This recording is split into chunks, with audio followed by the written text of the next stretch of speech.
பாரம்பரிய அரிசி வகைகள்ல எல்லாமே கருப்பு நிறத்திலையும், சிகப்பு நிறத்திலையும் இருக்கிறதுனால, வெள்ளை நிறத்தில ஏதாவது பாரம்பரிய அரிசி இது இருக்கா? நாங்க மத்தியானம் சாதமா சாப்பிடுறதுக்கு அந்த மாரி எதுவும் இருக்கான்னு சில பேர் கேட்குறாங்க. அவங்களுக்கான ஒரு பாரம்பரிய அரிசி வகை தான் தூய மல்லி அரிசி. இதோட மருத்துவ பயன்கள்னு பார்த்தீங்கன்னா, உள் உறுப்புகள வலுப்படுத்துறதுக்கு இந்த தூய மல்லி அரிசி ஒரு சிறந்த அரிசி. அது மட்டும் இல்லாம சில பேருக்கு தூக்கமின்மை இருக்கும். நைட் நேரத்தில தூக்கமே வராது அவங்களுக்கு. அந்த மாரி பிரச்சனை உள்ளவங்களுக்கு இரவுல தூய மல்லி அரிசிய அவங்க சாதமா எடுத்துக்கும்போது, ஒரு நல்ல ஆழ்ந்த தூக்கம் அவங்களுக்கு ஏற்படும்.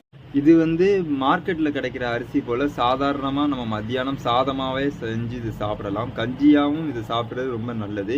இதோடைய கஞ்சியில உள்ள நீராகாரம் இளநீருடைய நீரை போல சுவையா இருக்கும். அது மாரி இந்த தூயமல்லி அரிசியில நெறையா விட்டமின்ஸ் அண்ட் மினரல்ஸ் இருக்கு. இது நம்ம உடலுடைய வளர்ச்சிக்கும், உறுதிக்கும் இது ஒரு நல்ல ஒரு உணவா